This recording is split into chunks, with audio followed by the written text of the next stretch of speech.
In the eyes of many in the world and many people who look at Canada, Canada is one of the most welcoming and accepting countries in the world. But I'm here to tell you that Canada is racist as much. I need that revenue. Me and Shorty stick together, get that revenue. Pull up on your block and run the avenue. Flashbacks in my head from when I'm wearing you. And keep talking, nigga, I'll show you. Yo, welcome back to the channel. What's goody? Wagwan, gang, gang. If you're new to the channel, welcome to the channel. My channel is all about providing you with a daily dose of edutainment. My goal is to make you laugh, be inspired, and make your day a little bit better, but also to give you knowledgeable insights that you can apply to your own day-to-day life and make it better. Hence the term edutainment. You get me? Now that intro is a bit clickbait, I won't lie. Just had to get your attention. Had to hook you into the video, okay? But nah, so what is it like? So for those who are new to the channel or who don't know, I do live in Canada, specifically Brampton, Ontario, Canada, right? And I'm, of course, my skin, you see the melanin is popping. I'm black as well.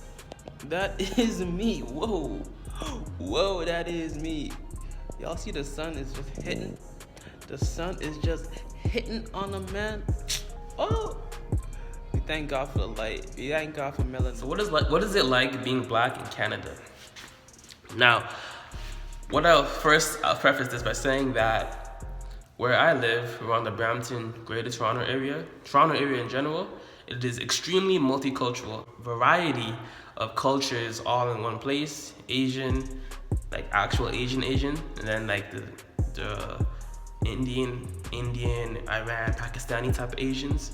Then, you know, African people and white people and European. Like it's a wide collection of people that live in the Toronto area. 1938 book, Canadian Mosaic, The Making of a Northern Nation, argues against the American idea of a cultural melting pot.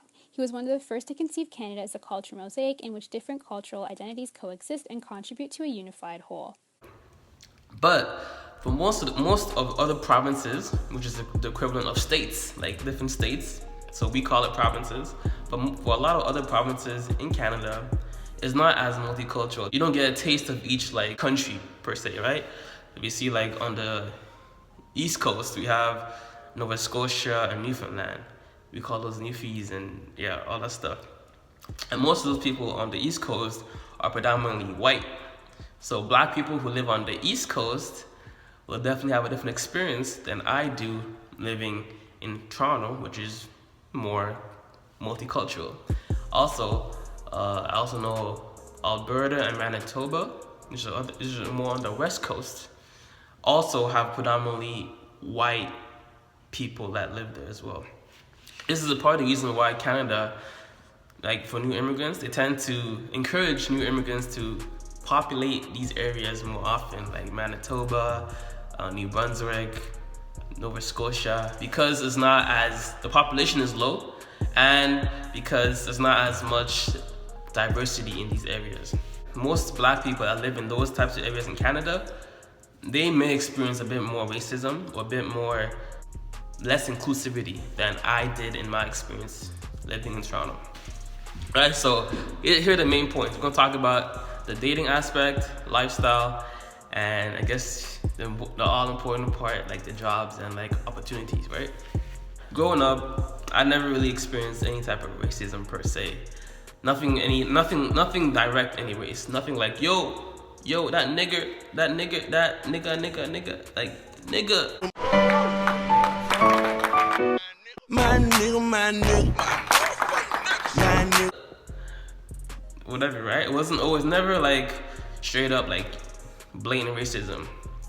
Most of the time, it was either between me and my other black people or a subtle joke that was, you know, funny but not funny. It's like one of those when people turn off the lights, it's like, oh, Owolabby, I can't see you, or to any other darker skinned friend of mine or darker skinned black person in the room.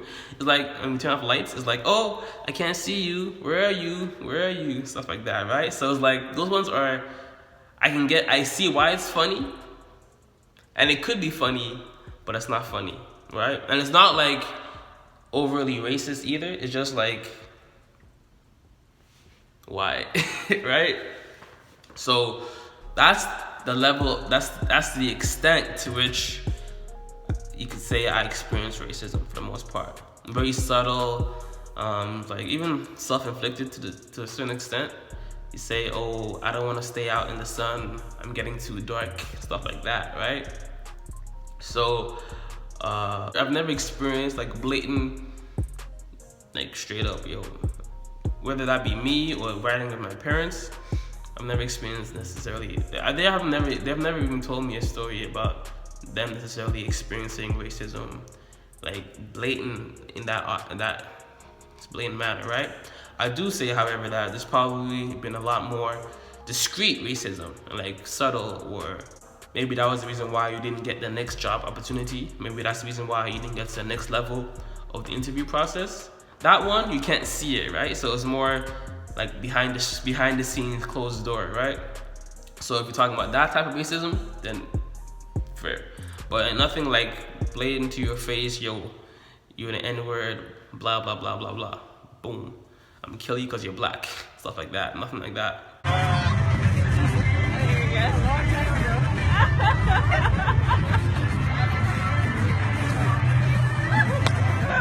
And in terms of like dating, right?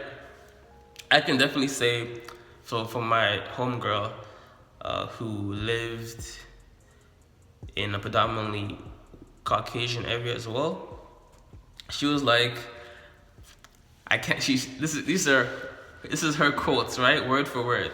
She said, I can't believe I used to think I was ugly because the white guys didn't want me. Those are her quotes, word for word. So in her area, I guess it was mostly white boys and white people, right? So obviously, typically, just naturally, you're more inclined to like people who are of similar race or similar color to you or similar interest to you. Such as if you watch people on YouTube, you're more inclined to watch someone who's black as well. You're more inclined to watch someone who's Asian as well, who's white as well, who can, relate with you on a more cultural and ethnical basis. It's just natural, right? So she's like, oh, she felt ugly because none of these white guys wanted to talk to her or holler at her or wanted to date her. But when she came to like Ottawa area, where there's a lot more black people, she's like, oh, I'm actually cute. Not that she's finding out she's actually cute, but it's like, I'm getting more attention from guys now than when I was in her other city where it was predominantly white. So for me, personally, I never had an issue. I will say, however, that growing up in middle school and elementary school, for whatever reason, I did date.